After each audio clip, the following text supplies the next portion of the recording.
कहाँ भाग रहा है, कहाँ भाग रहा है लेके, वो कहाँ भाग रहा है, कहाँ भाग रहा है।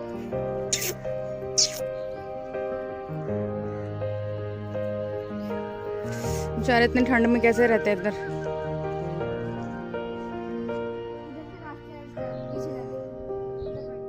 तू भी आ जा, पीछे से खड़ी क्या है? क्यूट सा है। बेचारे सर्दी में ऐसे ही खड़े होते हैं यहाँ पर रात भर, कोई शेड नहीं है, कुछ नहीं है इनको। अगर मैं हेल्प करूँगी इनकी कुछ, तो यहाँ मोहल्ले वाले जो है वो बड़े खतरनाक है, उनको पसंद नहीं है कुत्ते। जैसे मैंने बताया था कि मेरे घर में भी थे कुत्ते, तो उन लोगों ने काफ़ी इशू बनाया था, तो मुझे थोड़ा सा डर लगता है। लेकिन फिर भी देखूँगी, मैं इनके लिए कोई शेड बनाऊँगी ज़रूर, या कोई कंबल शंबल इनके लिए मैं रखूँगी, क्योंकि सर्दी बहुत ज़्यादा है।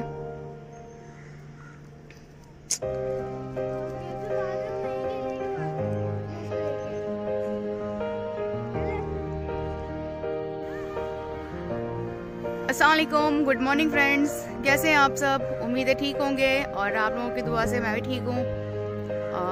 एक नई सुबह की नई शुरुआत। एक्चुअली मैं नीचे आई हूँ, यहाँ पर 2 डॉगीज़ हैं, तो एक डॉगी और उसका एक बेबी है। हमारे घर के बिल्कुल सामने वो नज़र आते हैं, ऐसे जो खाली मैदान जैसा है, खेत है किसी का, उसमें रात भर वो यहीं पर बैठे होते हैं। और इतनी ठंड है, और उनका कोई सोर्स नहीं है कि वो कहीं मतलब शेड में है या कुछ और है, तो वो तो है नहीं। तो बस मैं चाय पी रही थी, तो मैंने देखा कि वो दोनों बैठे हैं, तो मैं उनके लिए रोटी लेकर आ गई। लेकिन अब उनकी इतनी पहचान नहीं है, बट वो छोटू बहुत ज़्यादा क्यूट है, मतलब वो थोड़ा सा घुल गया है, लेकिन उसकी मम्मी जो है अभी भी वो भागती है। पहले वो हमारे इधर ही होती थी, क्योंकि मेरा भी जो एक डॉगी था ब्रूनो, अब पता नहीं वो कहाँ चला गया है। काफ़ी टाइम हो गया है, 15-20 दिन से ज़्यादा हो गया, 1 महीना होने आया है कि वो कहाँ चला गया है। मुझे कुछ समझ में नहीं आ रहा है कि वो बिना बताए कहीं चला गया है। अदरवाइज़ वो 1 साल का हो गया है, तो कभी वो घर छोड़ के नहीं गया है। तो खैर क्या कर सकते हैं, जिसका जितना रिस्क लिखा है उतना ही रिस्क इंसान हो चाहे जानवर हो उनको मिलता है। तो ठंड बहुत ज़्यादा है, और मैं नाइट सूट में ही आ गई हूँ, लोग देख रहे हैं, तो मैं अब वीडियो जो है आपको आगे मिलती हूँ। ये देखो, ये यहाँ बैठी है, खाएगी नहीं, कुछ नहीं, मुंह चढ़ाकर बैठेगी। पूरी रात ये परेशान करते दोनों माँ बेटी। खाओ जल्दी।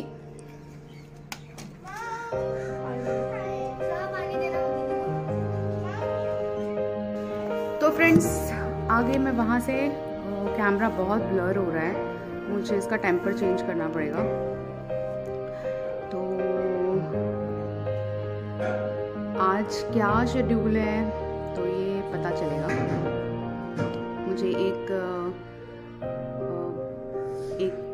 किसी का इंटरव्यू कंडक्ट करना है, मीन्स उससे बाइट लेनी है। कुछ उनके यहाँ प्रॉब्लम है और वो सॉल्व नहीं हो रही है, तो इसलिए उन लोगों ने मुझे कांटेक्ट किया कि आप जो है इनकी बाइट लो, और फिर देखते हैं कि उनकी प्रॉब्लम क्या है, और वो भी मैं आपके साथ शेयर करूँगी, और वो भी बताऊँगी कि मैंने किस लिए उनसे इंटरव्यू लिया और क्या वजह थी, तो ये भी मैं ज़रूर बताऊँगी आपको। तो बने रहिए मेरे साथ।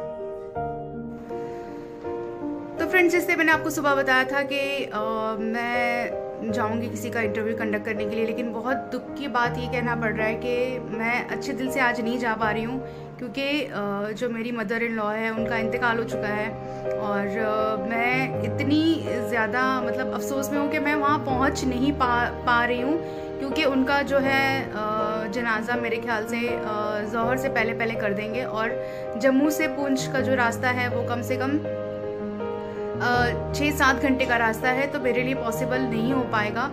तो मैं वहाँ नहीं जा पाई। तो अब देखती हूँ कि आगे क्या कैसे करना है। साथ में बच्चों के एग्ज़ाम्स भी है, कल उनका पेपर है, तो कल उनको भी छोड़ना है, यहाँ पर कोई और उनके साथ में नहीं है। तो बस मैं सबसे यही कहना चाहूँगी कि प्लीज़ मेरी मदर इन लॉ के लिए दुआ करें, बहुत बहुत दुआ करें। मुझे तो आखिरी बार उनका दीदार भी नसीब नहीं हुआ। हस्बैंड तो पहुंच ही नहीं पाते क्योंकि वो मुंबई में है। तो मैं सबसे दुआ करूँगी, गुजारिश करूँगी कि प्लीज़ उनके लिए दुआ करें। तो आगे क्या करें, अब आज कमिटमेंट कर दिया है काम का, तो मुझे जाना पड़ेगा। तो मैं जाऊँगी और साथ में आपको भी दिखाऊँगी कि मैं किस काम से गई थी।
तो फ्रेंड्स हम आ गए यहाँ पर पार्क में, जिसका हमने इंटरव्यू करना है वो उसका वेट करूँगी मैं। तो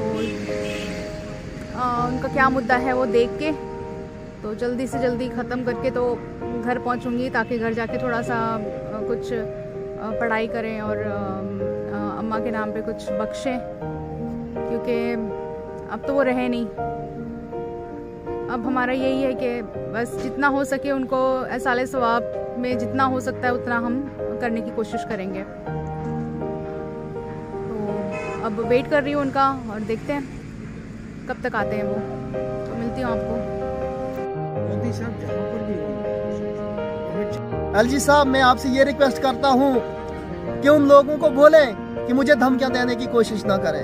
अगर एक पूरन मारता कोई दूसरा पूरन खड़ा होगा, लेकिन उन चोरों को सजा दे के रहेंगे हम। कोटी वाले उनको छोड़ेंगे। तरफ से धमकी मिली है? बड़ी बार उन्होंने बोला यार ये आटियां ये क्यों करते हो, गोनल के पास क्यों जाते हो, बड़े लोग मर गए हैं, ऐसे कहीं और मर गया है, ये मर गया वो मर गया है। कोई चीफ मिनिस्टर के पास जा रहा था वो मर गया। बड़े लोगों ने मुझे बोला कि ऐसा नहीं करना चाहिए, मर जाते हैं। लेकिन हम सच्चाई के लिए लड़ रहे हैं। अगर हमें मरना भी पड़ेगा तो हमें कोई बात उसका गम नहीं है।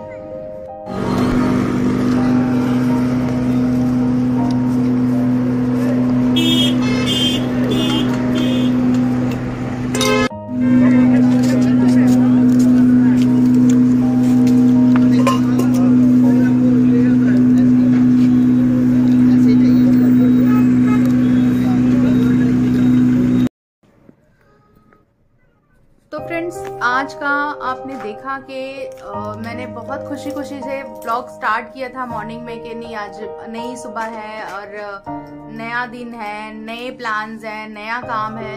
लेकिन वो सब जो है वो ठप पड़ गया। वीडियोस बनाने के बाद में मुझे खबर आती है कि मेरे घर में मेरी मदर इन लॉ जो है वो उनकी डेथ हो गई है और सुबह मतलब सुबह के टाइम पे हुई थी उनकी। लेकिन हमें किसी ने इन्फॉर्म नहीं किया, हमें बहुत लेट इन्फॉर्म किया गया। तो मेरा जो है पर्सनली वहाँ जाना फिर पॉसिबल नहीं बन पा रहा था, क्योंकि अगर मैं यहाँ से 1 बजे भी निकलती तब भी मैं मतलब नहीं पहुँच पाती। और उनका जनाजा जो है 1:30 बजे के करीब उनका जनाजा हो चुका था। तो मेरा जाने का कोई फन नहीं था, क्योंकि ना मैं उनको देख पाती, ना आखिरी दीदार होता।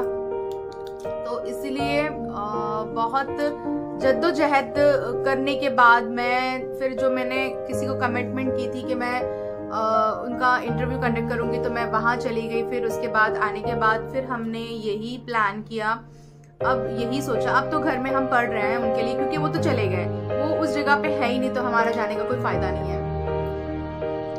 तो अब हम जो है घर पे ही जो है पढ़ाई कर रहे हैं, पढ़ रहे हैं हम उनके नाम पे तस्बीह वगैरह।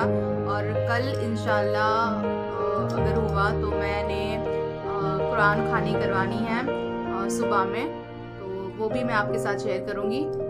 तो मेरी सबसे यही गुजारिश है कि प्लीज़ मेरी मदर इन लॉ के लिए दुआ करें कि बहुत बुजुर्ग हो गए थे, वो बुजुर्ग थे और काफ़ी तकलीफ में भी थे, पेन में थे। तो अल्लाह ने बहुत अच्छे दिन उनको जो है इस तकलीफ से निजात दिया है। लेकिन अफसोस सिर्फ हमें इस बात का रहा कि ना उनके बेटे उनके पास सारे मौजूद थे, ना सारी बहुएं उनके पास मौजूद थी। तो मुझे तो पर्सनली बहुत बुरा लगा कि मैं वहां पर मौजूद नहीं थी। तो खैर आप सब जो है उनकी मगफिरत के लिए दुआ करें, और मैं इस ब्लॉग को यहीं पर एंड करती हूँ। तो जो भी छोटा मोटा हमने दिन में किया है वो तो मैंने कैप्चर किया है, वो आपको देखने को मिल जाएगा। बस पर्सनली आज सिर्फ ना मैं बोलूँगी सब्सक्राइब, ना मैं बोलूँगी लाइक, मैं आज सिर्फ इतना बोलूँगी कि मेरी मम्मी के लिए आप प्लीज़ दुआ करें, उनको दुआ में याद रखें।